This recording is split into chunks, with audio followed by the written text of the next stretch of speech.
Noticentro 1, CMI. Buenas noches, bienvenidos a las noticias. Los siguientes son los 3 hechos más importantes de hoy en Colombia. 55 billones de pesos es la cifra que acordaron los bancos y el gobierno nacional para avanzar con la reactivación económica a través de créditos para 5 sectores estratégicos, evitando así el plan de inversiones forzosas. Ampliación de esta noticia en nuestra emisión nacional a las 9 de la noche. Un nuevo desarrollo tuvo hoy el tema de los pasaportes en el país. La compañía Thomas Gregg & Sons seguirá con la expedición de pasaportes a partir del mes de octubre. La Cancillería busca caminos jurídicos para dejarle el contrato, mientras busca otro proveedor. Ampliación de esta noticia en nuestra emisión nacional a las 9 de la noche. El precio del café tocó máximos históricos en la jornada de este martes. La cotización en el mercado interno superó los 2 millones la carga, niveles que no se observaban desde abril de 2023. El precio externo también registró máximos que no se reportaban desde 2022. Ampliación de esta noticia en nuestra emisión nacional a las 9 de la noche. Las siguientes son las noticias más importantes del mundo hoy. Kamala Harris, completamente reforzada por la convención demócrata, aumenta la ventaja sobre Trump en las encuestas. La candidata demócrata cumple 21 días consecutivos por encima de Donald Trump en las encuestas y sigue subiendo. Juez federal paraliza la entrega de residencia a los cónyuges indocumentados de ciudadanos estadounidenses. Para la paz, paz, paz, paz. Con un juego de palabras, Maduro nombra al hombre fuerte del chavismo, Diosdado Cabello, ministro de Interior y de Justicia. La ONU lanza advertencia de una catástrofe global. Se está desbordando el Océano Pacífico. En Estados Unidos, la candidata demócrata a la presidencia, Kamala Harris, cumplió 21 días superando al republicano Donald Trump en las encuestas. La vicepresidenta de los Estados Unidos, Kamala Harris, hace historia y logra obtener una ventaja de 4 puntos sobre el expresidente Donald Trump en las encuestas nacionales, publicadas varios días después de la convención demócrata. El último sondeo realizado por el Laboratorio de Investigación de Opinión Pública y Comunicación Política de la Universidad Atlántica de Florida encontró que Harris lidera a Trump con un 47% frente a un 43%. El presidente Joe Biden llevaba casi un año sin alcanzar este margen de ventaja, pero cuando anunció su retirada como candidato el pasado 21 de julio, estaba 3.1 puntos por detrás del expresidente Donald Trump, pero ahora Kamala Harris le da la vuelta a los sondeos. Durante las últimas semanas, la candidata demócrata ha ido mejorando su posición décima a décima y ahora es la favorita en 11 de las 15 encuestadoras. La situación por estados también ilustra lo ajustada que está aún la contienda electoral. La demócrata tendría a 23 estados a su favor, en mayor o menor medida, frente a los 27 estados del republicano. El juego estaría ahora en Arizona, Michigan, Carolina del Norte, Georgia, Nevada, Pensilvania y Wisconsin. Un juez federal de Texas bloqueó temporalmente el programa impulsado por el gobierno del presidente Joe Biden que beneficia a cónyuges e hijastros indocumentados de ciudadanos estadounidenses. Un juez federal en Texas ha suspendido temporalmente el programa Libertad Condicional en el Lugar, una nueva política del gobierno de Joe Biden que concedería la residencia a los cónyuges de ciudadanos americanos que llegaron de forma ilegal y llevan más de 10 años en Estados Unidos. Esta suspensión llegó pocos días después de que 16 estados encabezados por fiscales generales republicanos impugnaran el programa, argumentando que los gobiernos estatales gastan significativas cantidades de dinero al proveer servicios como salud, educación y seguridad a estas personas. Entre tanto, Biden rechazó el bloqueo de la medida. No me interesa jugar con la frontera o la inmigración. Estoy interesado en resolver problemas. Tampoco estoy interesado en separar familias. Eso no es lo que somos como estadounidenses. Continuaré luchando para asegurar nuestra frontera y arreglar nuestro fallido sistema de inmigración. El programa podría beneficiar a unos 500,000 inmigrantes en el país, además alrededor de 50,000 de sus hijos. En Sudamérica, el presidente de Venezuela, Nicolás Maduro, nombró el gabinete que lo acompañará en los siguientes 6 años de mandato. Entre ellos está Diosdado Cabello, nombrado como ministro de Interior, Justicia y Paz. Tras su reelección amañada para liderar Venezuela por 6 años más, Nicolás Maduro hoy conformó su gabinete, en el que nombró a Diosdado Cabello, considerado número 2 del chavismo, nuevo ministro de Interior y Justicia y Paz, un despacho que ya dirigió en 2002. Se trata del capitán bolivariano Diosdado Cabello Rondón, nuevo ministro del Poder Popular de Interior, Justicia y Paz y vicepresidente de gobierno. Para la paz, paz, paz, paz. Cabello aseguró que trabajará para que Venezuela se encamine por el rumbo de la paz con justicia y para que aquellos que han actuado en contra de la ley sean procesados. El rumbo de la paz. Maduro asimismo ratificó en sus cargos a la vicepresidenta ejecutiva Delcy Rodríguez, a la que nombró además titular de petróleo. Al canciller Iván Gil, así como a varios ministros, entre ellos el de Defensa Vladimir Padrino López, el miembro del Ejecutivo con más tiempo en el puesto. El abogado y portavoz del Comando de Campaña de Líderes Opositores de Venezuela, Perkins Rocha, fue detenido en ese país. Mediante su cuenta de X, el Comité de Derechos Humanos de Vente Venezuela, formación que lidera María Corina Machado, denunció que sujetos no identificados se llevaron a la fuerza a Rocha. El partido político exigió información sobre su paradero y su inmediata liberación. Por otro lado, el partido político opositor denunció acoso judicial a su abanderado Edmundo González Urrutia, tras la reiterada citación de la Fiscalía, que lo ha llamado por segunda vez para rendir declaración en el marco de una investigación en su contra. La organización Human Rights Watch le envió una carta a los presidentes de Brasil, Luis Ignacio Lula da Silva, de Colombia, Gustavo Petro, y de México, Andrés Manuel López Obrador, en la que les expresó que repetir las elecciones en Venezuela sería una burla. Mediante una carta pública, la Organización Defensora de Derechos Humanos rechazó las propuestas de los mandatarios de Brasil, Colombia y México de repetir las elecciones, confiar en el Tribunal Supremo de Venezuela para resolver el resultado de los comicios y conceder una amnistía general. Asimismo, instó a los mandatarios a reconsiderar sus posturas sobre la situación política en Venezuela. Repetir las elecciones porque el gobierno de Maduro no está dispuesto a divulgar y aceptar el resultado de los comicios del 28 de julio sería una burla a este principio democrático básico. El escrito subraya que tal propuesta sería inaceptable en cualquier país y especialmente problemática en Venezuela, dadas las barreras de los votantes y candidatos que se vieron obligados a superar para participar en las elecciones del 28 de julio, incluyendo violaciones generalizadas de derechos humanos que hicieron que la elección fuera marcadamente injusta. Los ascensores Mitsubishi Electric siguen altos estándares de calidad, seguridad, confort y eficiencia energética. Visite www.juntosconstruimosmejor.com. El secretario general de las Naciones Unidas, Antonio Guterres, emitió un SOS climático por el rápido aumento del nivel del agua en el Océano Pacífico. El secretario general de la ONU, Antonio Guterres, lanzó un mensaje de alerta mundial en medio de una cumbre de las islas del Pacífico, donde presentó un informe que revela un acelerado aumento en el nivel marino en esta región. The world must look to the Pacific and listen to science. This is a crazy situation. Rising seas are a crisis entirely of humanity's making. A crisis that will soon swell to an almost unimaginable scale with no lifeboat to take us back to safety. But if we save the Pacific, we also save ourselves. The world must act and enter the SOS before it's too late. El informe divulgado por este organismo de monitoreo climático revela que los mares han subido unos 15 centímetros en los últimos 30 años en algunas partes del Pacífico, por lo que se prevé que varios estados insulares de baja altitud puedan desaparecer en los próximos 30 años, incluso en un escenario moderado de calentamiento global.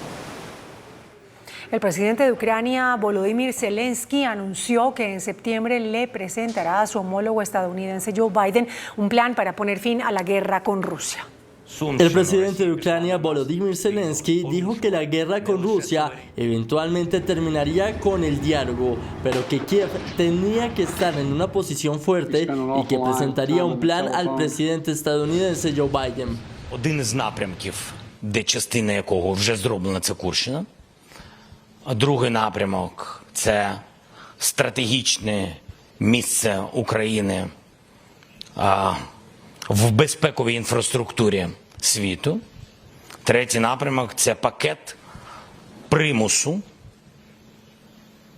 потужний пакет примусу Росії до закінчення війни дипломатичним шляхом.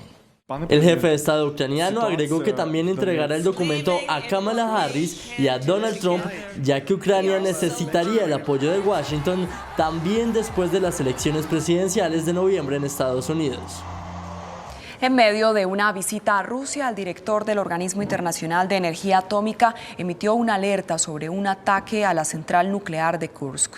Rafael Grossi advirtió que la central nuclear rusa está en peligro por su proximidad a los combates en curso, lo que es extremadamente grave tras la ofensiva transfronteriza sin precedentes de Ucrania. El ejército israelí confirmó que rescató un rehén capturado por el grupo terrorista Hamas en la Franja de Gaza el pasado 7 de octubre. Se trata del ciudadano Kaif Farhan, de 52 años, quien estaba cautivo en uno de los túneles del enclave palestino. Según los militares, el hombre había sido secuestrado mientras trabajaba como guardia en un kibutz y estaba en buenas condiciones de salud. De otra parte, al enclave han llegado mejor más de 1,2 millones de vacunas orales contra la poliomielitis para vacunar a unos 640,000 niños menores de 10 años. Desde que Nico recibió 700,000 pesos por abrir en línea su cuenta de nómina BBVA, ve ese número por todas partes. ¿Y tú? ¿Qué harías con esa plata? BBVA. El expresidente uruguayo José Pepe Mujica fue hospitalizado en Montevideo en medio de su recuperación del cáncer de esófago. Según los médicos, el dirigente político de 89 años tuvo una evolución muy buena tras el tratamiento de radioterapia, pero lo aquejan algunos síntomas de la enfermedad. El presidente de México, Andrés Manuel López Obrador, puso en pausa las relaciones con los embajadores de Canadá y Estados Unidos hasta que rectifiquen sus críticas a la reforma al Poder Judicial propuesta por el mandatario. Esto sucede luego de la aprobación por la mayoría oficialista en la Comisión de Puntos Constitucionales de la Cámara de Diputados. La controvertida iniciativa propone la elección de jueces por voto popular y esto ha causado decenas de manifestaciones en todo el país.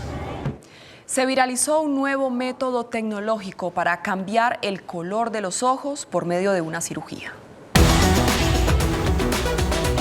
Un controvertido procedimiento estético comenzó a extenderse y popularizarse en varios países como España, Estados Unidos y Colombia. Se trata del cambio del color de los ojos a través de una operación llamada queratopigmentación, la cual se ha vuelto viral en las redes sociales. Este es un método quirúrgico que consiste en realizar un microtúnel circular en la córnea con un láser femtosegundo y a continuación aplicar un pigmento para cubrir el color natural de los ojos como si fuera un tatuaje. Su popularidad ha ido creciendo para el uso cosmético, pues hasta el momento no hay estudios suficientes que indiquen cuáles pueden ser las consecuencias de este procedimiento y se le considera relativamente seguro en comparación con otros métodos que se han utilizado para cambiar el color de los ojos. Entrevista CMI. Buenas noches, bienvenidos a Entrevista CMI. En las últimas horas se generó un conflicto en materia o en torno más bien al combustible Jet A1 que funciona para la aviación aquí en el país. Digo conflicto porque los distribuidores de combustible aseguraron que había una crisis debido a una disminución de ese producto, mientras que el gobierno nacional aseguró que teníamos toda la capacidad para que la aviación funcionara de manera normal. Nos acompaña esta noche el presidente de la Asociación Colombiana de Petróleo y Gas, Frank Pearl. Presidente, gracias por estar aquí. Muchas gracias por la invitación. ¿Qué pasa realmente con el combustible Jet A1 que sirve para los aviones del país? ¿Qué está pasando? ¿Si hay una disminución o no de ese producto? lo que pasa es que tenemos un sistema precario y que la demanda estructuralmente es mayor que la oferta que tenemos. Normalmente Colombia consume 35.000 barriles diarios de gasolina para avión. La refinería produce 37.000, eso estaría bien. Lo que sucede es que hay unas temporadas pico donde llegamos a consumir hasta 42.000. Entonces hay oportunidades durante el año donde tenemos que importar algo de combustible para los aviones. Desde el primer trimestre se empezó a evidenciar que la demanda este año estaba creciendo más que en años anteriores. En los últimos 10 años creció alrededor de un 4%, pero en este semestre ha crecido un 6%. Entonces, esa información se comparte en los comités de abastecimiento. Y realmente, antes de que la refinería tuviera el paro, se sabía que íbamos a necesitar más importaciones. Por eso, Ecopetrol toma una muy buena decisión el 14 de agosto y decide importar 180.000 barriles de gasolina para avión que van a llegar a finales de septiembre. 2 días después, la refinería se para, el 16 y el 17 de agosto. Entonces hay una disminución en la producción y en la oferta. Ese mismo 16, Ecopetrol toma la decisión también de importar otros 100.000 barriles de manera expedita. Llegan este 2 de septiembre. Sí. Esa decisión, de todos modos, era insuficiente para atender la demanda que venía. Y por eso, desde la cadena de distribución, se avisa que no se va a poder atender la totalidad de la demanda de las aerolíneas. Terpel dice que en el último trimestre, es decir, junio, julio y agosto, el producto que les está llegando, el combustible que les está llegando a ellos está por debajo en un 26%. ¿Esto se traduce en otros distribuidores? Los distribuidores hacen unos pedidos a Ecopetrol, sí, y Ecopetrol atiende una porción de esos pedidos. Con lo que Ecopetrol ha atendido y con esas importaciones adicionales, se hubiera podido atender la demanda si la refinería no para. Es decir, lo que traté de decir es que esto viene pasando hace 3 meses. Esto viene pasando hace más, en el sentido de que la demanda ha crecido desde comienzos del año. O sea, podríamos haber tomado decisiones hace mucho tiempo.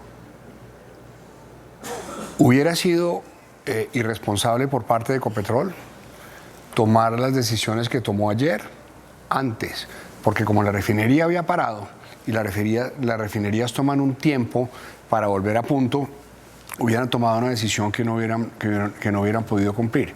Sí. ¿Cuáles son las 3 decisiones que tomó Ecopetrol ayer y que resuelven temporalmente esta situación? En primer lugar, aumentar la producción de gasolina para avión. En segundo lugar, aumentar la frecuencia de los envíos en un sistema que es complejo.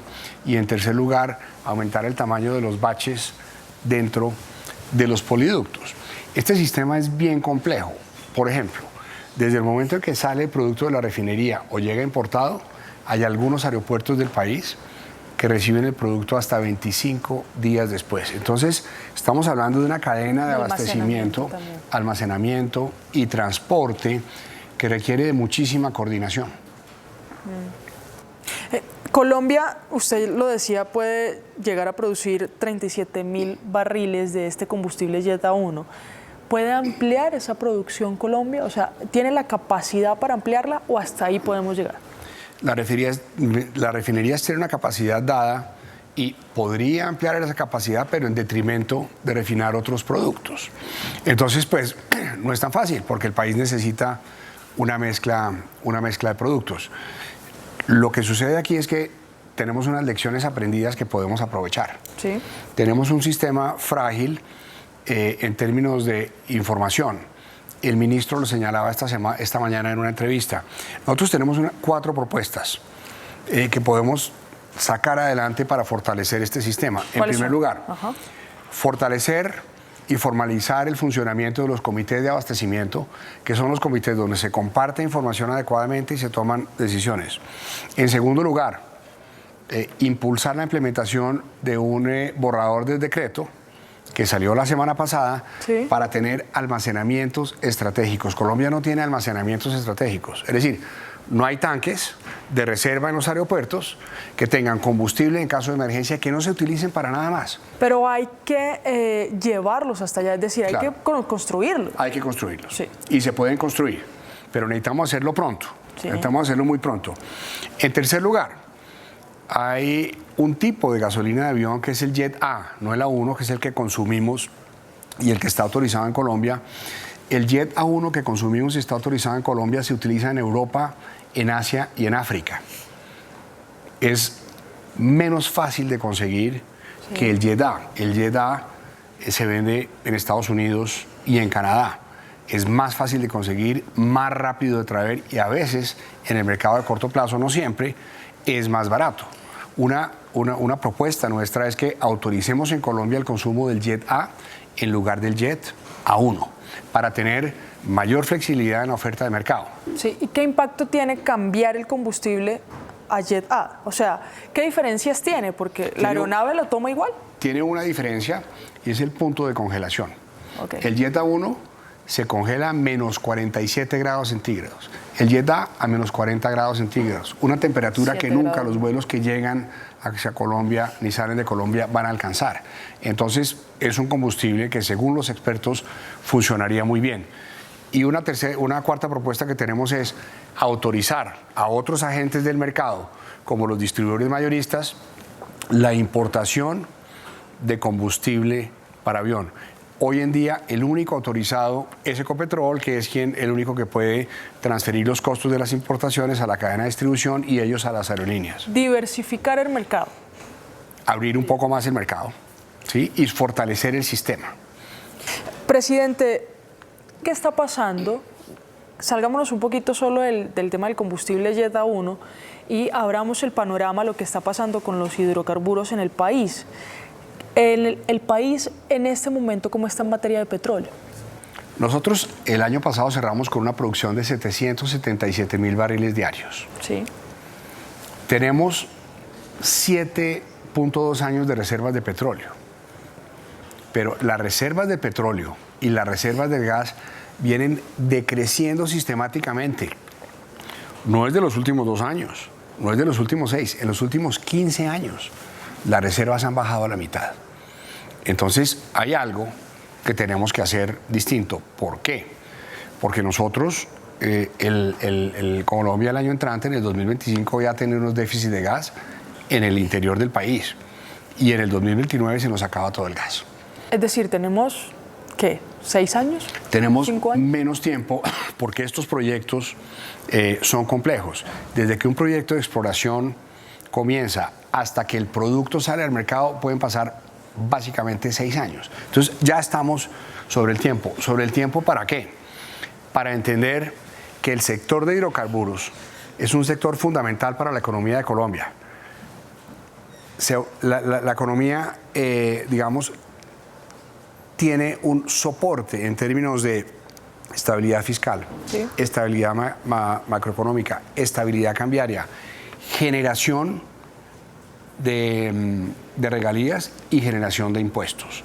Entonces, lo que no podemos hacer o no debemos hacer en Colombia, creo yo, es comprar unas narrativas de una transición energética, entre comillas, justa, que no ha sido definida en otros países también, y hacer aceleradamente y sin orden algo que debemos hacer con pausa y con mucho cuidado, porque los recursos de este sector se deben utilizar básicamente para 2 cosas. En primer lugar, para adoptar las tecnologías gradualmente, que nos permitan tener una producción más limpia en esta y en otras industrias, pero sobre todo para resolver los temas sociales y los dramas humanitarios que tiene Colombia, utilizando esos recursos para formalizar las economías de las regiones. Entonces hay 3 objetivos que además son los mismos objetivos que tiene el Ministerio de Minas y Energía hoy, que es lograr la transición energética, lograr diversificación productiva en las regiones y lograr una transformación social. Yo me pregunto, ¿cómo vamos a hacer eso sin los recursos que generan los hidrocarburos? Sí. ¿Se debe reactivar entonces los proyectos de exploración en el país?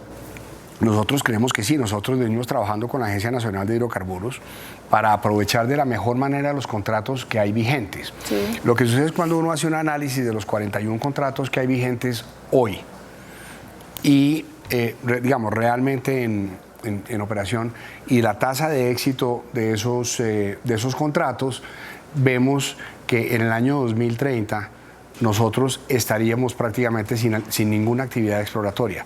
Y eso tendría unos costos enormes para la economía y para la sociedad colombiana.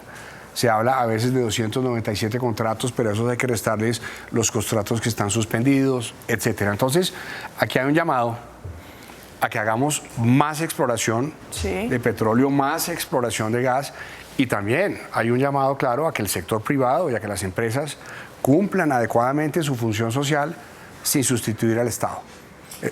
Presidente, lo que usted está diciendo es que de no reactivarse los contratos de exploración, es decir, teniendo en cuenta todo el panorama que hay hoy, evaluando los 41 contratos que hay vigentes, los otros que ya están en explotación, ¿Colombia tendría petróleo y gas solo hasta 2030? 7 años. Después de 2030 no tendríamos nada. Tenemos reservas, no.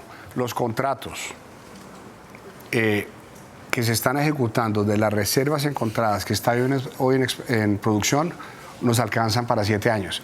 Y aquí hay un tema muy importante que es la soberanía energética y la seguridad energética.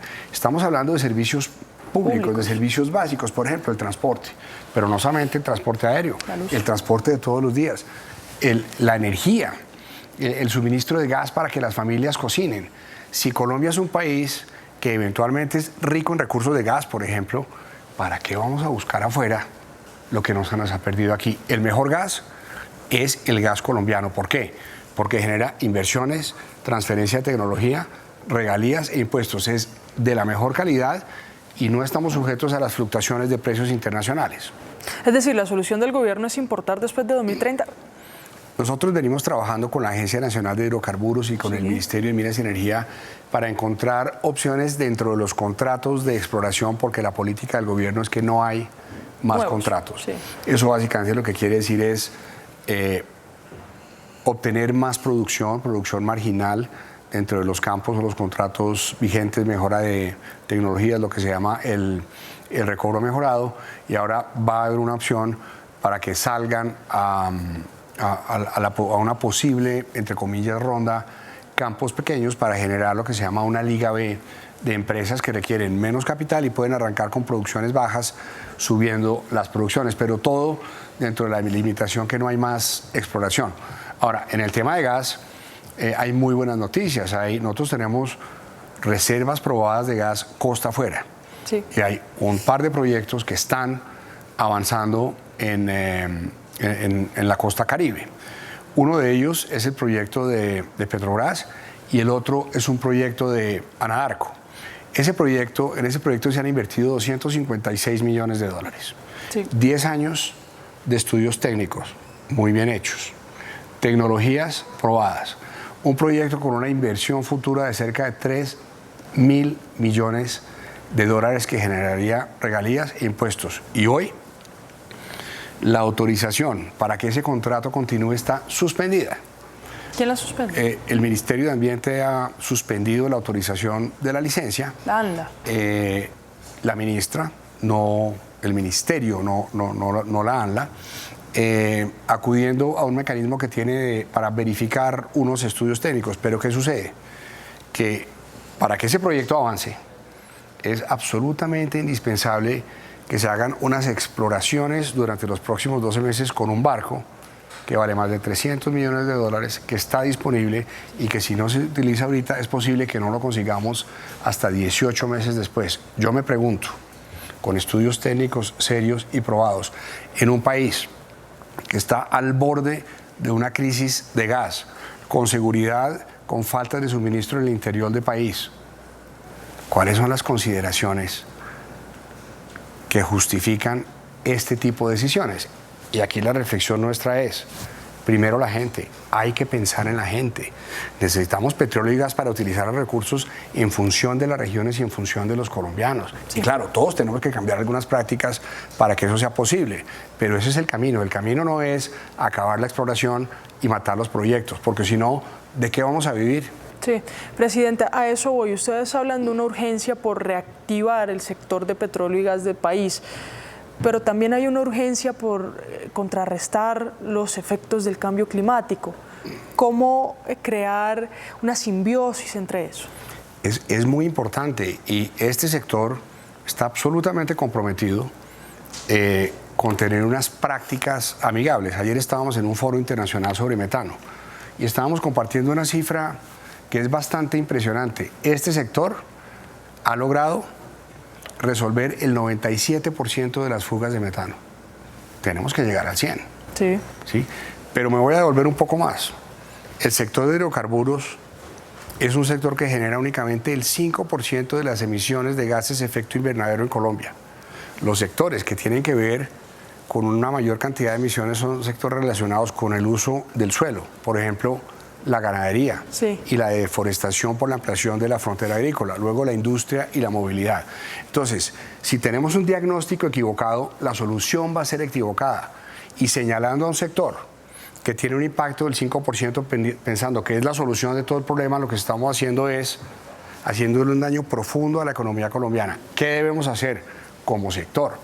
Seguir absolutamente comprometidos con mejorar los estándares ambientales. Sí. Y tener una incidencia real para que el dinero de las regalías y los impuestos le llegue a las regiones para formalizar las economías. En un país que hoy, mientras nosotros estamos aquí, hay 7 millones de personas que no comen 3 comidas al día, 4 millones de personas en la miseria absoluta, 17 millones de personas en condición de pobreza. ¿Qué es lo que tenemos que hacer? Utilizar esos recursos para adoptar tecnologías con responsabilidad, pero sobre todo para que le lleguen a las personas y resolver el drama humanitario que vive Colombia. Eso es lo responsable. Presidente, qué bien que toque la parte económica y la parte fiscal. Las inversiones o la inversión para ese sector en específico, ¿cómo va? Este año, lamentablemente, vamos a tener menos inversión que el año anterior. La inversión en un total va a caer en algo así como un 5%, y hay actividades, hay zonas donde la actividad se ha reducido mucho. Sí. Teníamos la meta de tener 40 a 41 pozos nuevos en este año. No la vamos a alcanzar porque no vamos ni siquiera, no sé si estamos a finales de agosto. Entonces, también es cierto que las condiciones de orden público en algunas regiones... Sí, lo que pasó hace pocas horas, de hecho. Sí, han impedido... Exacto, han impedido que las empresas operen normalmente. Entonces nosotros trabajamos bastante de cerca con el Ministerio de Defensa y también con los comandantes en las regiones, pero es claro que el tema de orden público también es un obstáculo para este sector. Ahora, es un sector que si tuviera las señales adecuadas para invertir, pues lo haría. A eso voy. ¿La inversión ha caído por qué? ¿Por las reglas del juego? La inversión ha caído porque las señales hacia el sector no son señales positivas, sí, y porque las empresas tienen un límite de lo que pueden hacer dentro de los contratos actuales de exploración. Entonces, dentro de lo que hay, las soluciones son importantes. Nosotros compartimos la meta del ministro de Hacienda, del ministro de Minas y Energía y de la Agencia Nacional de Hidrocarburos de ojalá llegar a 1 millón de barriles diarios. Ojalá lo podamos hacer, pero no es tan fácil lograrlo únicamente dentro de los contratos existentes. O sea, tiene que sí o sí extenderse nuevos contratos.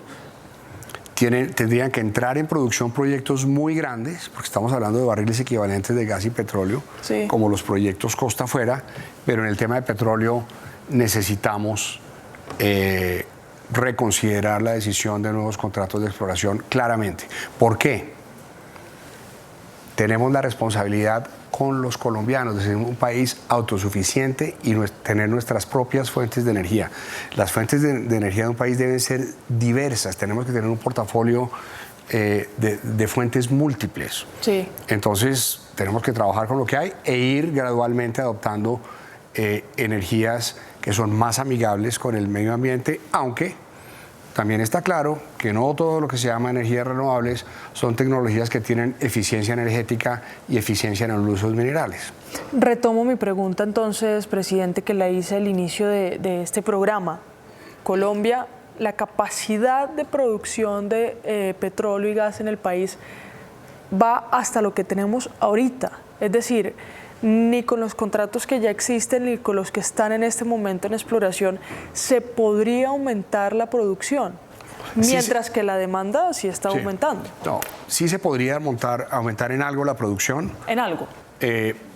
Si llegáramos al 1 millón de barriles sería un aumento bastante importante, aunque lo mejor que se puede hacer, además de trabajar intensamente en sacar, digamos, hasta la última gota de los contratos actuales, es tener unas nuevas fuentes de exploración. ¿Por qué? Porque hay que pensar a futuro. En el mundo, las economías que hace unos años se habían movido hacia parar las inversiones en petróleo y gas e irse a renovables, lo que han hecho en los últimos 3 años es aumentar la inversión en petróleo y gas. Eso ha sucedido en Estados Unidos, en Canadá y en Europa. Presidente, cuando usted dice la última gota, lo que quiere decir es que los proyectos no son infinitos. Es decir, los proyectos tienen una capacidad de máximo ¿cuántos años para sacar? Son proyectos, depende de cada sueldo. Proyectos que duran muchos años, pero cuando estamos hablando de 7.2 años, estamos contando todo el petróleo que se puede sacar con las reservas probadas en los contratos existentes y en producción. Déjeme preguntarle por un tema económico también, que está en este momento, que está vigente hoy incluso, y que quisiera saber qué tanto se relacionaría o impactaría el sector, y es una reforma tributaria. Impuestos que podrían incluso crecer la crisis que en este momento tiene el sector de petróleo y gas. ¿Cómo ven ustedes el tema de la reforma tributaria? ¿Qué reparos tienen y qué propuestas también tendrían? Nosotros estamos, digamos, muy interesados en conocer profundamente qué va a pasar con la reforma tributaria, pero este es un sector que claramente cuando uno compara los niveles de tributación de este sector con los de otros países y mira el nivel de riesgo, que es lo que los inversionistas hacen es cuánto voy a ganar después de impuestos y a qué nivel de riesgo. Claro. Como por algunas circunstancias Colombia tiene un nivel de riesgo mayor y además tiene una tasa de tributación mayor que sus vecinos y que países similares, pues en este momento no somos un país que sea atractivo para ese tipo de inversiones. Como consecuencia de eso, si una reforma tributaria, que entendemos por qué se necesita, gravar a este sector, eso desincentivaría aún más las inversiones.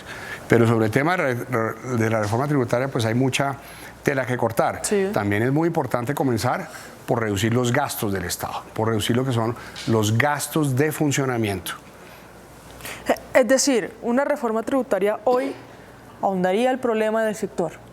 En cualquier economía, y más allá de este sector, una reforma tributaria dirigida a financiar gasto son dineros perdidos.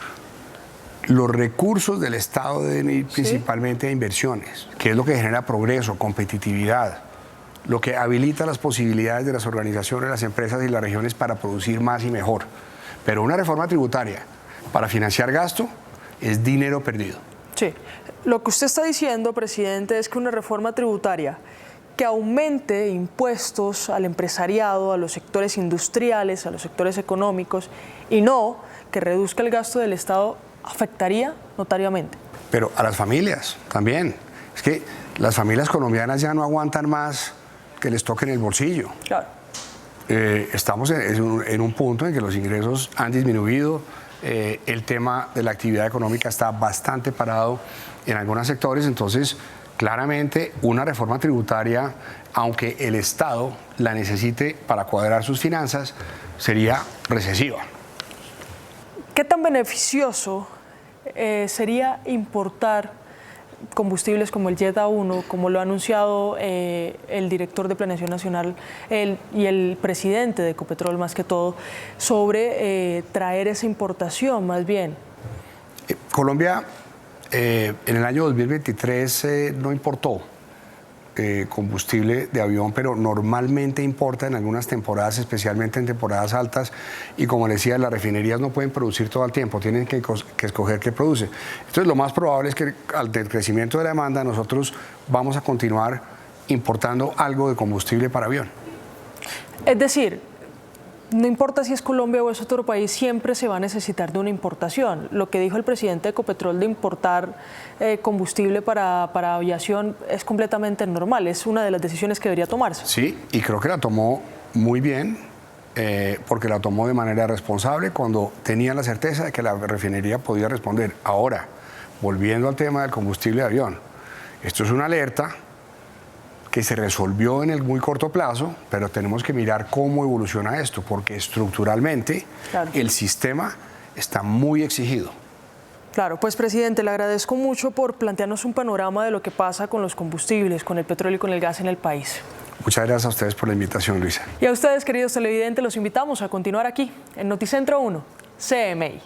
Gobierno descarta proyecto de inversiones forzosas para la banca. Acuerda pacto por el crédito con el sector financiero. Bancos destinarán 55 billones de pesos para préstamos. Agricultura, turismo, vivienda y transición energética. Sectores favorecidos. Banquero Luis Carlos Sarmiento Gutiérrez habla del pacto por el crédito. Gremios piden claridad sobre desembolsos de nuevos créditos. Empresas americanas que operan en Colombia anuncian pacto por la reactivación y las oportunidades. Thomas Gregg seguirá fabricando pasaportes en Colombia, revela Procuraduría. Radican proyecto de ley de jurisdicción agraria. No habrá expropiación, dice ministro del Interior. Tribunal de Bogotá deja en firme juicio contra expresidente Uribe por presunto soborno a testigos. Fiscalía pide condena por narcotráfico contra embajador de Colombia en Nicaragua. Presidente de Nicaragua arremete contra el presidente Petro. Mandatario colombiano responde. Minga indígena anuncia nueva movilización por incumplimiento de acuerdos. Precio interno del café supera los 2 millones de pesos. Cae producción de gas en junio. Leve recuperación del petróleo. La próxima semana se radicará reforma tributaria. Anuncia planeación. Iniciamos nuestra segunda hora de noticias. Gobierno y banqueros alcanzaron un gran acuerdo para destinar una billonaria suma para créditos que serán entregados a bajas tasas de interés al agro, la vivienda, el turismo, la transición energética y las manufacturas.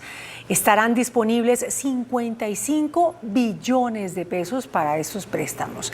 El pacto por el crédito descarta la presentación de un proyecto de inversiones forzosas para la banca. El presidente Gustavo Petro entregó detalles del acuerdo con los bancos, destacó la concertación y la denominó como innovadora. En este momento llegamos a un acuerdo de un incremento para estos sectores productivos de 55 billones de pesos en los próximos 18 meses. Esto reemplaza lo que habíamos llamado como inversión forzosa, es decir, que no tendremos que ir al Congreso de la República a hacer una ley. Los 55 billones de pesos estarán destinados a los sectores de vivienda e infraestructura, manufactura y transición energética, agropecuario, economía popular y turismo, lo que representará un incremento del 28% en los desembolsos de créditos en estos sectores en comparación a los últimos 18 meses, donde se desembolsaron 194 billones de pesos y se proyecta para los próximos 18 meses un desembolso de 249 billones de pesos. Es un mensaje para los inversionistas y para los ahorradores. Tal como lo menciona el presidente, esto sustituye esa idea que se estuvo discutiendo también de las inversiones forzosas. Los ahorros de los colombianos nunca estuvieron en riesgo, pero no lo están bajo ninguna circunstancia. Y algo que es importante es que aunque utilizaremos todos los instrumentos de planificación, instrumentos financieros públicos y privados, van a ser recursos que se van a otorgar bajo lógicas de mercado. Asimismo, el presidente Gustavo Petro despejó algunas dudas sobre el destino de los 55 billones de pesos. La plata no la recibe el gobierno, en su mayor parte. La plata la reciben los empresarios y empresarios de Colombia. El gobierno agregó que ahora será la banca privada y la banca pública quienes definan la tasa de interés de los créditos, que según el jefe de Estado será la más baja del mercado. Agregó que aún faltan otros paquetes legislativos que serán presentados al Congreso para avanzar con la estrategia de reactivación económica.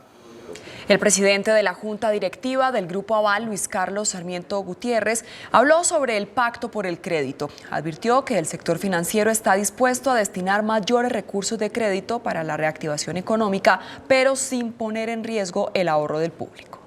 El presidente de la Junta Directiva del Grupo Financiero Aval, quien participó en un foro empresarial del Grupo Prisa, dijo que los bancos están en total disposición de contribuir con la reactivación de la economía. El sector financiero está absolutamente comprometido con eso y ha hecho mucho por presentar soluciones y presentar alternativas para que despegue la economía, así es. Sin embargo, advierte que hay que cuidar el ahorro del público.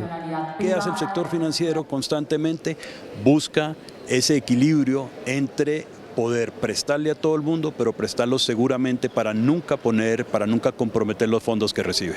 El directivo habló sobre las condiciones para poder irrigar más crédito a sectores que el gobierno considera estratégicos. Una es, primero utilizar los fondos que ya el gobierno tiene en sus arcas a través de los bancos de segundo piso. Y segundo, toca asegurarse que algunos créditos que el gobierno esté muy interesado en que se coloquen y que con gusto los bancos pueden hacerlo, de pronto tengan mayores garantías de que el gobierno provea o ayudas para que de igual manera se cumpla con el compromiso de prestarlos, pero no se ponga en riesgo la plata de los ahorradores. Al conglomerado le preocupa que aumente la cartera comercial. Teniendo en cuenta que a los empresarios no se les están aumentando los ingresos de maneras exponenciales, entonces los costos financieros empiezan a pesar mucho y llega un momento en que las mejores compañías empiezan a tener problemas. Los gremios del sector agropecuario y de la pequeña y mediana empresa se declararon a la expectativa sobre las condiciones de los nuevos préstamos para la reactivación de la economía. El gremio agrícola considera que el anuncio de más crédito para el sector es importante, pero pide precisar las condiciones. Pero la gran pregunta que surge aquí es ¿cuál va a ser el costo de la tasa de interés? Segundo, si esos recursos van a ser adicionales al plan indicativo de crédito que todos los años se dictamina por parte del gobierno nacional. Y también, ¿cuáles serán los mecanismos de garantías para esos créditos? ¿Y cómo se va a distribuir? ¿Están los empresarios del campo, los productores, en capacidad de adquirir mayores deudas? Pues eso dependerá de la tasa de interés y por eso siempre que hemos conversado desde la SAC hemos sido muy enfáticos y como lo hicimos en el acuerdo que se firmó en Manizales, será muy relevante el subsidio a la tasa de interés que se dé con los nuevos créditos y de la misma manera las garantías y lo que hace parte del aseguramiento de las cosechas. A su turno, ACOPI plantea eliminar barreras de acceso al crédito.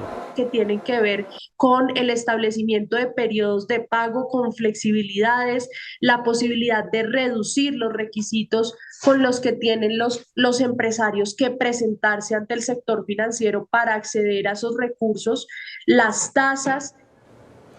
Por su parte, las empresas americanas que operan en Colombia anunciaron un pacto por las oportunidades y la reactivación económica.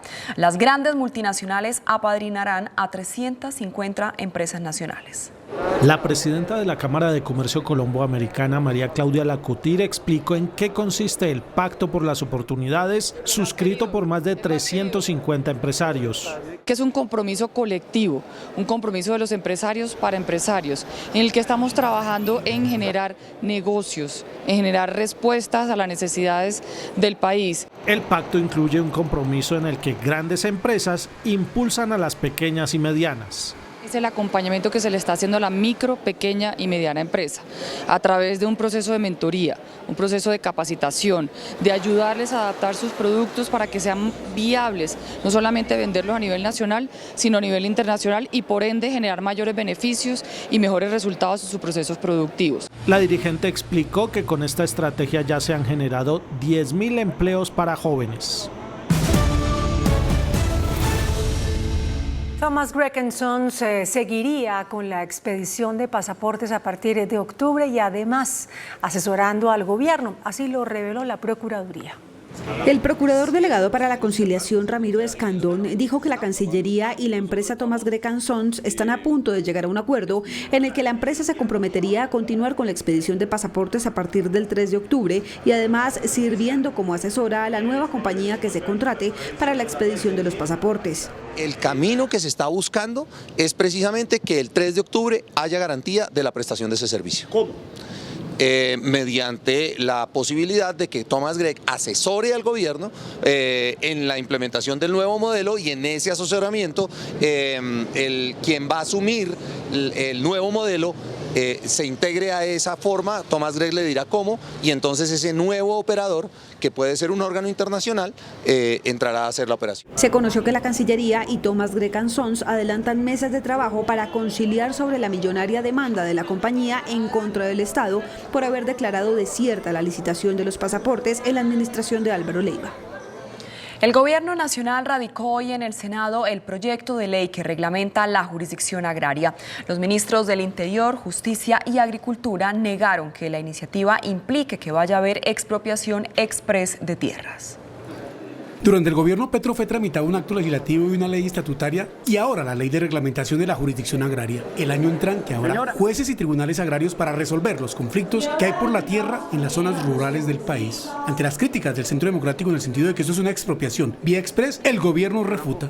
Seguir hablando de expropiación y de expropiación express cuando precisamente lo que hace un juez es resolver los conflictos de la tierra, los que hay presentes hoy, no tiene nada que ver esta ley con la expropiación. Recordemos que la expropiación es una venta forzada donde se compensa, se repara y se indemniza al propietario. Eso que está allí en los artículos 32 y 33 será de competencia en primera instancia de los tribunales y la segunda instancia será del Consejo de Estado. En ninguna parte del articulado se dice que habrá expropiación por vía administrativa. La ministra de Justicia dice que todo va a ser por la vía judicial. La jurisdicción agraria va a tener un trámite particular, especial y expedito. Y ojo con esto, no arbitrario. El proyecto de jurisdicción agraria es considerado vital para lograr la reforma agraria que busca el gobierno Petro. En diálogo con CMI, la presidenta del Consejo Superior de la Judicatura, Diana Remolina, advirtió que hacen falta 3 billones de pesos para el funcionamiento de la rama judicial, entre los que se contempla la financiación de la jurisdicción agraria. La magistrada explicó que son 3 billones de pesos que le faltan al sector justicia para el próximo año, entre los que se incluyen los recursos para la creación de la jurisdicción agraria. Para la creación de la jurisdicción agraria, el Consejo Superior de la Judicatura ya tiene listas todas las condiciones, tiene los estudios técnicos hechos, tenemos el estudio del mapa judicial y necesitamos que se expida la ley ordinaria de competencias. Dentro de esos recursos que están en este momento sin asignación para la creación de cargos permanentes, se encuentran los recursos de la jurisdicción agraria para el año entrante. La magistrada explicó que son 13 billones de pesos que requiere la rama, de los cuales a la fecha solo estarían preaprobados 10. Con esos 10 billones de pesos, ¿qué pasa? La justicia puede funcionar, pero no puede crecer. Y lo que estamos planteándole al Congreso de la República es que la justicia necesita seguir creciendo para seguir atendiendo las necesidades de justicia. La magistrada señaló que si bien la justicia podrá seguir funcionando, hacen falta recursos para garantizar el crecimiento y mejoramiento del servicio. La procuradora Margarita Cabello advirtió que se necesitan más de 300 billones de pesos para indemnizar a todas las víctimas del conflicto. En medio de la entrega del informe número 11 de la Comisión de Seguimiento y Monitoreo de la Ley de Víctimas, la procuradora Margarita Cabello dijo que para indemnizar a más de 9.000 víctimas del conflicto reconocidas oficialmente, se necesitan más de 300 billones de pesos. Se requieren 303,9 billones de pesos constantes de 2024, más de 300 billones de pesos para cumplir con las medidas de asistencia, atención y reparación integral que son establecidas en la Ley 1448 de 2024. Advirtió que 13 años después de la expedición de la Ley de Víctimas, solo han sido indemnizadas individualmente el 14%. Dentro de los recursos requeridos para la asistencia, atención y reparación integral de la población víctima, se destacan medidas en materia de vivienda que se están estipulando más o menos en 118 billones. Indemnizaciones individuales y colectivas se están calculando en 83,6 billones. El informe señala que en el 2023 se presentaron 154 hechos de desplazamiento forzado. En firme quedó el juicio en contra del expresidente Álvaro Uribe por presunta compra de testigos luego de que un tribunal de Bogotá rechazara la nulidad del proceso solicitada por la defensa del exmandatario. El Tribunal de Bogotá rechazó la nulidad elevada por el expresidente Álvaro Uribe Vélez, petición que había dado el abogado Jaime Granados, debido a supuestas irregularidades de la Fiscalía General de la Nación al momento de judicializarlo por presunto fraude procesal y soborno a testigos. Resuelve primero confirmar en lo que fue materia de apelación la decisión del 24 de mayo del 2024, mediante la cual el Juzgado 44 Penal del Circuito con funciones de conocimiento de Bogotá negó a la defensa técnica la nulidad de lo actual. Segundo, contra esta decisión no procede recurso alguno. Según el abogado Granados, el ente acusador hizo cambios en su escrito de acusación, términos como el dolo eventual y el dolo directo. El proceso en contra del expresidente está a punto de entrar en la preparatoria de juicio luego de que el fiscal Gilberto Villarreal lo acusara por delitos como soborno, manipulación a testigos y fraude procesal. La Fiscalía pidió a la Corte Suprema de Justicia condenar por narcotráfico al hoy embajador de Colombia en Nicaragua, León Freddy Muñoz. Ante la Sala de Primera Instancia de la Corte Suprema de Justicia, la Fiscalía pidió condenar por el delito de narcotráfico al excongresista y hoy embajador de Colombia en Nicaragua, León Freddy Muñoz. La Fiscalía pidió de 108 a 132 meses de prisión por el delito de tráfico, fabricación o porte de estupefacientes. Muñoz dijo esto ante la Corte. No conocía ni siquiera la cocaína. Cuando me muestran esa vaina ya, pues ni sabía que era eso. Jamás en la vida, nunca en la vida he consumido esto. Esta investigación inició porque el 31 de mayo de 2018 Muñoz fue detenido con 146 gramos de cocaína en el aeropuerto José María Córdoba de Medellín, de un vuelo proveniente de Bogotá. La droga se la encontraron en su equipaje de mano. La ex asesora del Ministerio de Hacienda, María Benavides, acudió al interrogatorio en la Fiscalía por el escándalo de corrupción de la Unidad de Gestión del Riesgo.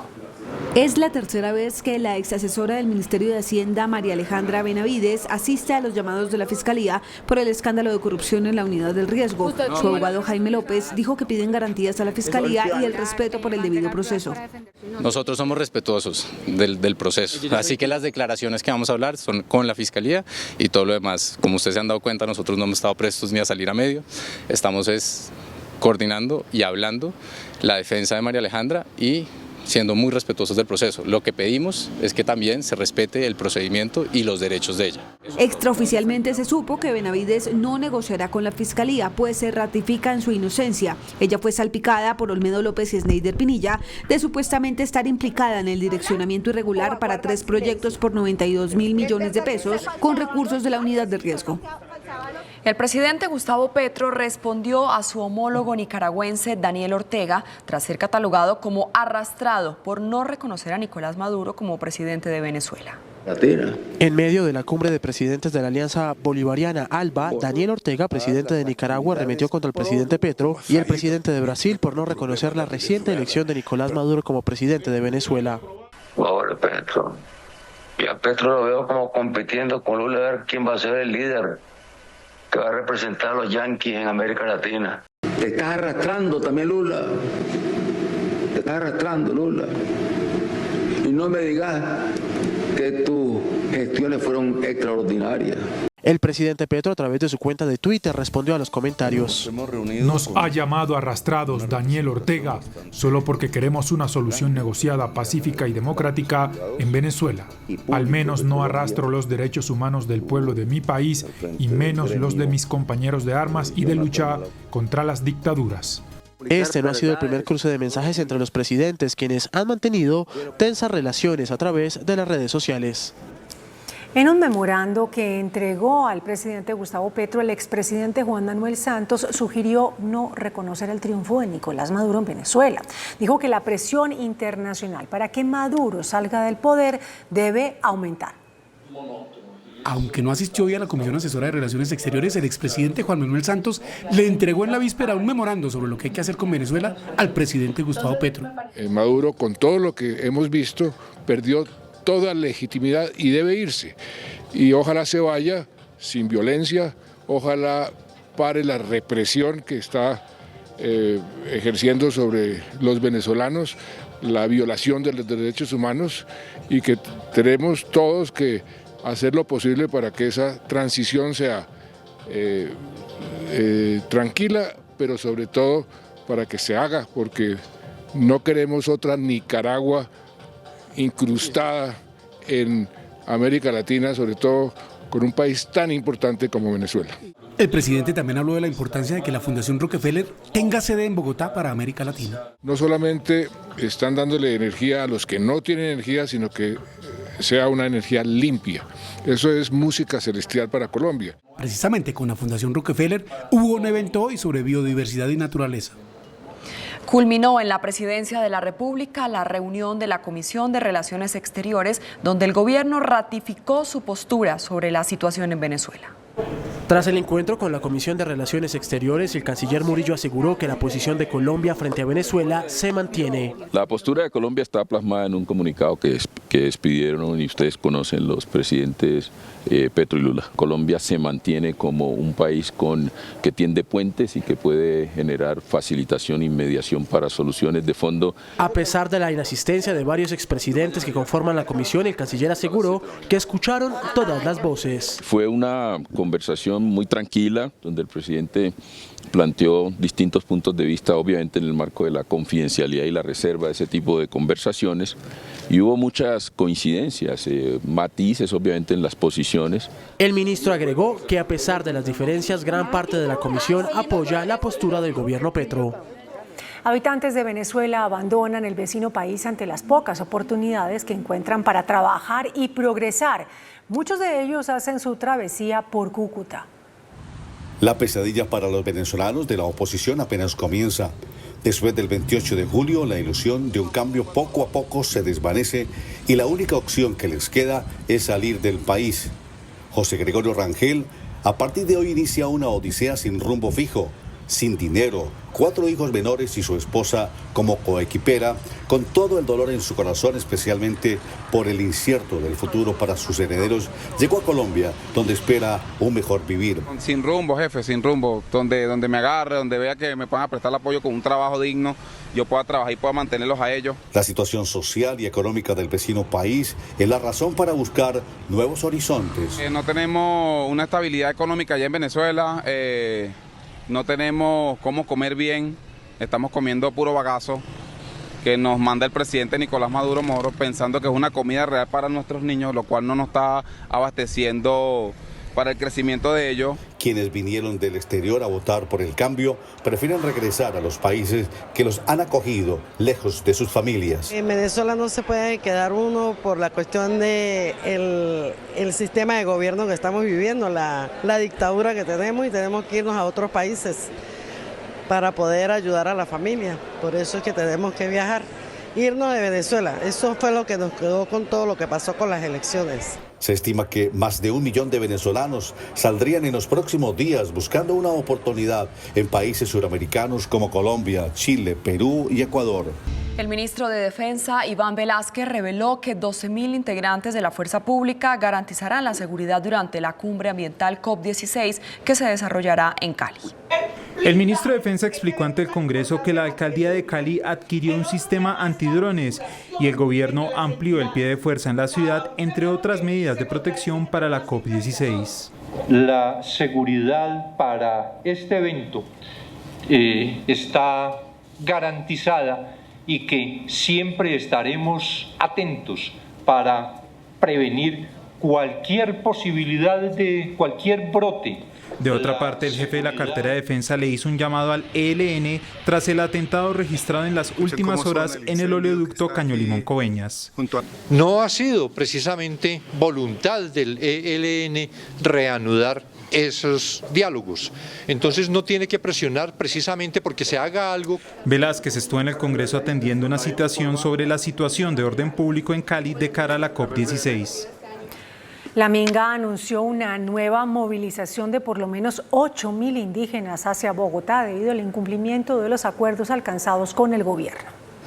En el Parque del Renacimiento, en el centro de Bogotá, permanecen 4.000 indígenas de al menos 11 comunidades del país. Planteamos un diálogo político con el señor presidente de la República y en exigencia también de un acuerdo que hubo en el Cauca con él en su presencia del mandato ATEA, que ya ha anunciado en esta mañana que está listo y esperamos pueda ser entregado en las próximas horas en cabeza de él o como él defina la entrega de este documento a las comunidades.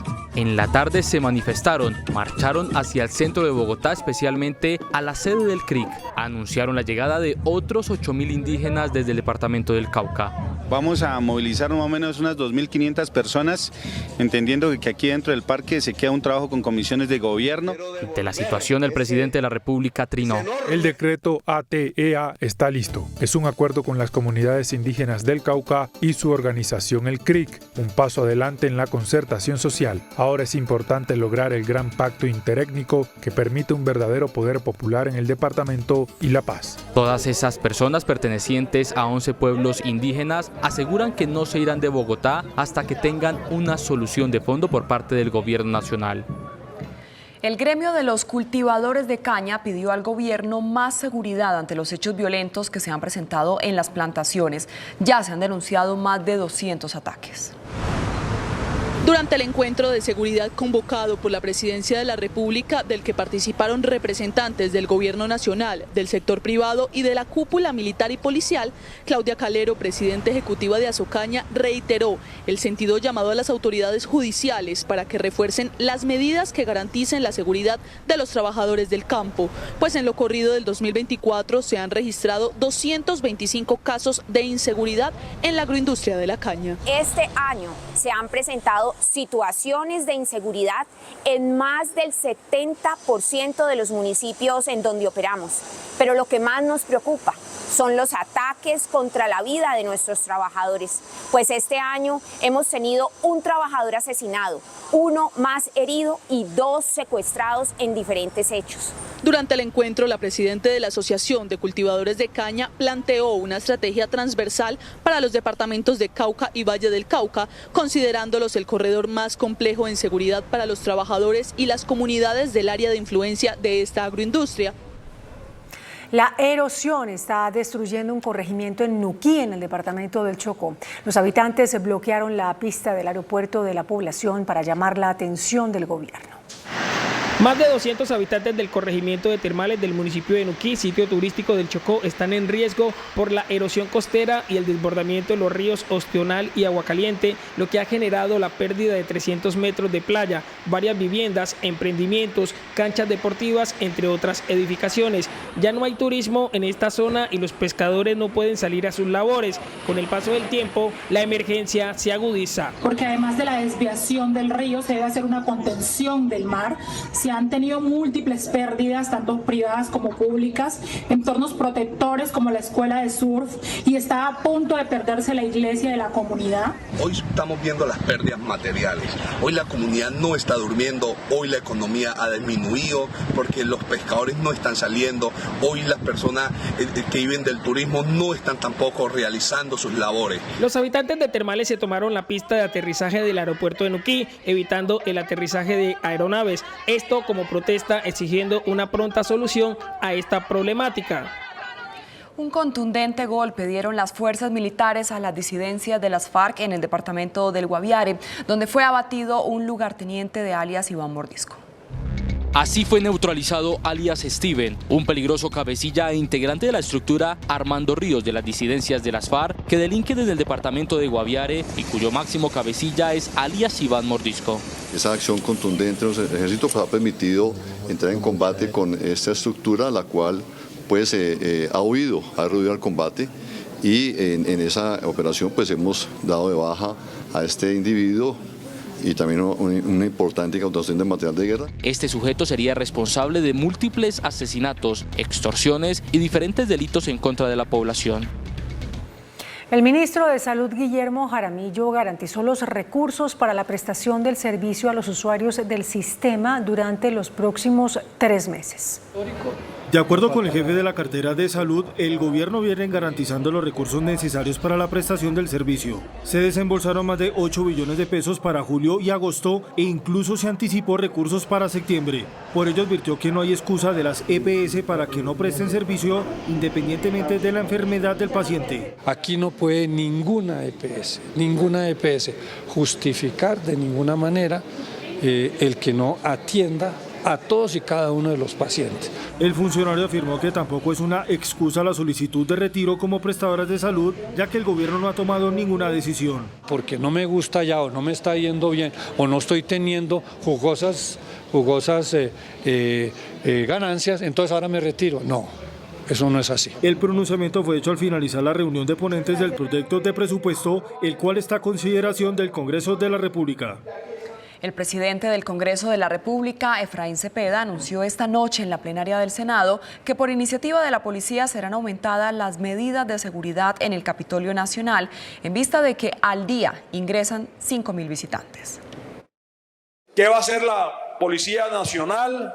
Va a poner acá en el Senado 2 analistas de datos de estudios de seguridad y va a ser una nueva evaluación de todos los congresistas, tanto la seguridad de los congresistas en Bogotá como en sus territorios y sus desplazamientos. Fueron decisiones de la autonomía en autonomía de la Policía Nacional para que los congresistas estemos tranquilos.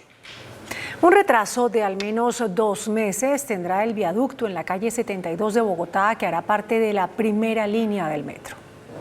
En diálogo con Noticentro 1 CMI, Leonidas Narváez, gerente de la empresa Metro de Bogotá, aseguró que el deprimido de la calle 72 estaría hasta el mes de diciembre finalizado. Vemos que no van a alcanzar a terminar el 8 de octubre. Y ahí hay una situación que está definida dentro del contrato. O sea, se le debe otorgar al concesionario un periodo de cura que compense algunos tiempos que haya perdido. Inicialmente la fecha pactada era para el mes de octubre. Explicó el porqué del retraso. Se debe principalmente a que tomó una decisión de cambiar el subcontratista, que se lo habíamos dicho desde el mes de enero, de una manera tardía y lo cambió hacia el mes de junio y julio ya se dio el cambio y eso ha dinamizado el frente. Así está el deprimido de la calle 72, un megaproyecto para la línea 1 del metro. Una encuesta realizada por la Asociación Nacional de Empresarios ANDI revela que el sector privado destina anualmente en promedio 3,7 billones de pesos a programas de inversión social. En diálogo con CMI, el presidente de la ANDI explicó en qué se invierten 3.7 billones de pesos al año por parte del sector privado. En diferentes programas, en programas que tienen que ver con educación, con inclusión productiva, con inclusión financiera, también tienen que ver con protección al medio ambiente, tienen que ver con la capacidad de generar educación para las familias, para los empleados y para el resto de la población. De manera que son programas muy amplios en donde ha habido un importante crecimiento en el voluntariado. ¿Estas inversiones se mantienen a pesar de las dificultades de algunas empresas? Sí, la mayoría de los programas nos hemos encontrado, no solamente se han mantenido, algunos han crecido a pesar del entorno. Lo que tenemos en este momento son programas que tienen compromisos de largo plazo. Naciones Unidas declaró como Patrimonio Geológico del Mundo el desierto de la Tatacoa, ubicado en el departamento del Huila. Este martes la UNESCO declaró desde Busan, en Corea del Sur, al sector de la venta en el desierto de la Tatacoa, en el departamento de Huila, como Patrimonio Geológico del Mundo, un reconocimiento por la inmensa riqueza geológica y paleontológica que ha aportado al crecimiento del estudio de estas ciencias. ¿Y por qué se hace este reconocimiento? Porque hace 13.000 millones de años, aquí en el departamento del Huila se encontraba esta selva tropical que permitió, por sus condiciones geológicas y ambientales, conservar o preservar un registro fósil que nos va a generar una información muy importante en términos de transición climática, que fue una circunstancia que se vivió en esa época y que precisamente va a arrojar datos frente a lo que debe hacerse a la hora de la adaptación al cambio climático. Con el reconocimiento se busca potenciar la investigación científica internacional, la preservación del ecosistema y el turismo amigable con el medio ambiente en el desierto de la Tatacoa. En Estados Unidos, la candidata presidencial del Partido Demócrata, Kamala Harris, aventaja por 4 puntos al republicano Donald Trump en la más reciente encuesta. Diosdado Cabello, en Venezuela, es el nuevo ministro de Interior, Paz y Justicia de ese país. Las noticias del mundo en Noticentro 1, CMI. El último sondeo realizado por el Laboratorio de Investigación de la Opinión Pública y Comunicación Política de la Universidad Atlántica de Florida encontró que la vicepresidenta actual de Estados Unidos, Kamala Harris, lidera al republicano Donald Trump con un 47% frente a un 43%. Con esto, la demócrata completa 21 días aventajando a Trump. El presidente venezolano Nicolás Maduro nombró a Diosdado Cabello nuevo ministro de Interior y Justicia y Paz, un despacho que ya dirigió en 2002. Cabello aseguró que trabajará para que Venezuela se encamine por el rumbo de la paz con justicia y para que aquellos que han actuado en contra de la ley sean procesados. En la cumbre de Islas del Pacífico, el secretario general de la ONU, Antonio Guterres, lanzó un SOS mundial al revelar que los mares han subido unos 15 centímetros en los últimos 30 años en algunas partes del Pacífico, por lo que se prevé que varios estados insulares de baja altitud puedan desaparecer en los próximos 30 años. El precio interno del café superó los 2 millones de pesos. La cotización internacional también alcanza niveles récord. La sequía que azota a Vietnam como segundo mayor productor de café en el mundo sigue impulsando el precio del café en los mercados internacionales. Precisamente la cotización del grano en la bolsa de Nueva York se ubica en $2.55, lo que representa un alza del 2,4% frente a la jornada anterior y marcando los mejores registros en lo corrido del año. La tendencia favorece el precio en el mercado interno. La carga de café en las principales cooperativas del territorio nacional se cotiza en promedio a 2.085.000 pesos, cifra que no se observaba desde abril de 2023. Se espera que los mejores precios sigan contribuyendo a la buena dinámica del sector, que este año el valor de la cosecha supera los 11 billones de pesos. El presidente de la Cámara Colombiana de Petróleo y Gas, Nelson Castañeda, reportó una caída de la producción de gas durante el primer semestre del año. El reporte de la agremiación muestra una menor producción de gas que para el primer semestre del año registró 991 millones de pies cúbicos, que significó una caída del 6,1%. Solo en la variación mensual la disminución es de 9%. En petróleo se tuvo un leve repunte del 0,9%. Se pide acelerar las medidas anunciadas por el gobierno para reactivar la industria. Necesitamos que las licencias ambientales de estos programas de inversión en el offshore no se frenen, salgan a tiempo y se pueda generar la oportunidad de no perder la autosuficiencia de gas en el país. La actividad de tabladeros bajó 18% afectando el empleo del sector, donde ya se han perdido 25.000 puestos de trabajo. La inversión cae en 28%. Y esperamos que muy pronto salgan políticas disruptivas para incentivar tanto la exploración de gas como de petróleo y incentivar a las operadoras para que generen proyectos de aumento del factor de recobro. Se espera una mejora hacia el cierre del año. El presidente de la Asociación Colombiana del Petróleo, Frank Per, propuso al gobierno un plan para garantizar el abastecimiento de combustibles en el país. Se trata de una serie de alternativas que tiene como fin garantizar el abastecimiento de combustibles en el país a raíz de la contingencia presentada con la industria de aviación.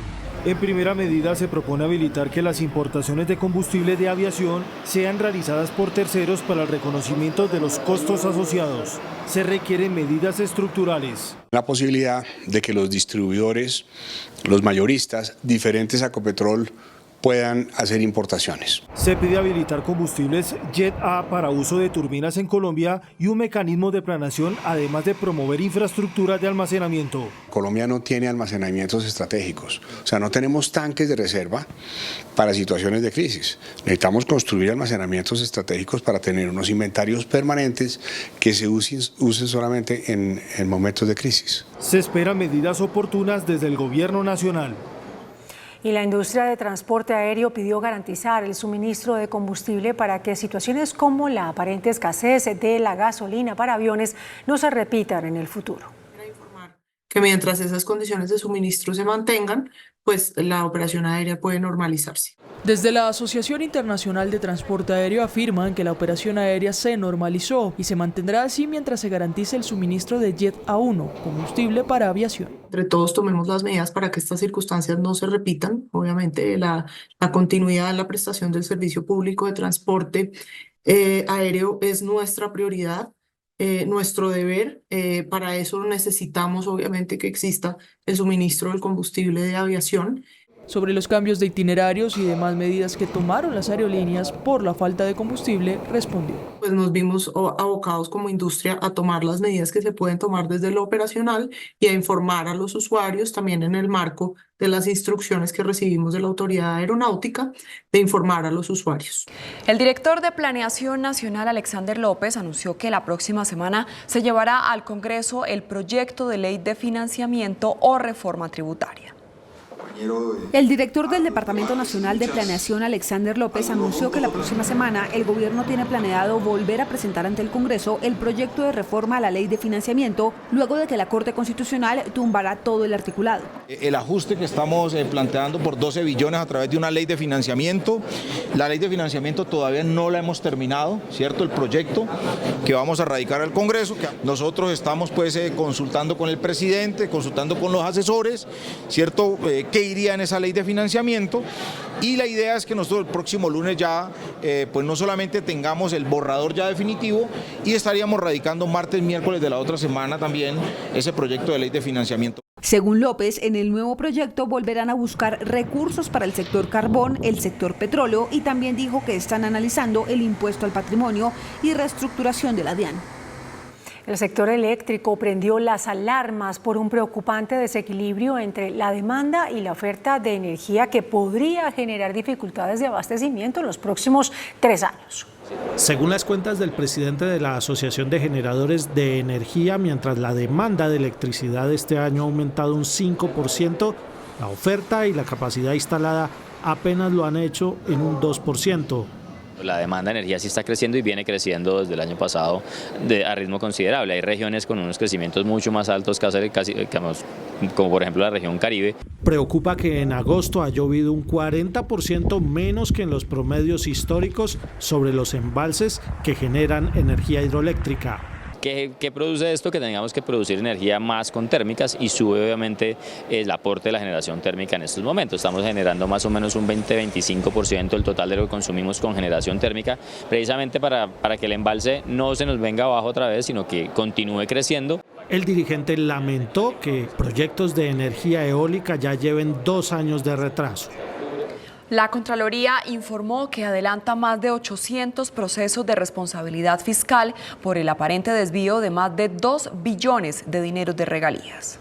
El vicecontralor Carlos Mario Zuluaga explicó que de los 813 procesos de responsabilidad fiscal en proyectos de regalías por 2 billones, se adelantan 162 actuaciones sobre recursos de OCAD Paz por una cuantía superior a 408.000 millones de pesos. Nosotros llevamos procesos por esa misma fecha por valor de 2.5 billones de pesos. Dijo que hay 121 indagaciones preliminares con una cuantía por determinar y además que esperan el reporte del Departamento Nacional de Planeación sobre 12 billones en riesgo.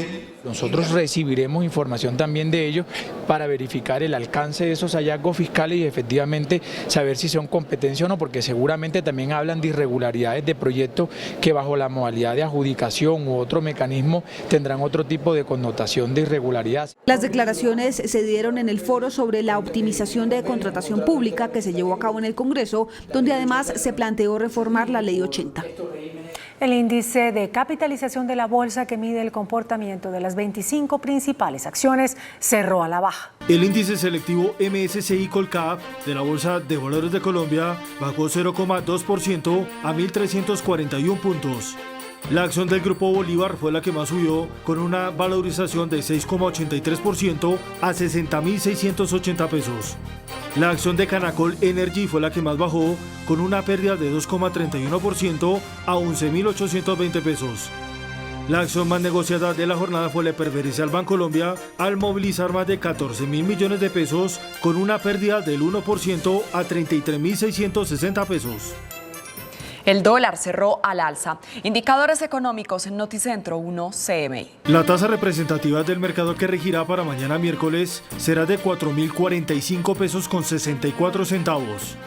Los profesionales del cambio compran la divisa en promedio entre 1.920 pesos y la venden entre 1.970 pesos. Un euro cuesta 4.496 pesos con 90 centavos. La libra de café en Nueva York se cotizó a $2 con 55 centavos. El azúcar se transó en 19,68 centavos de dólar la libra.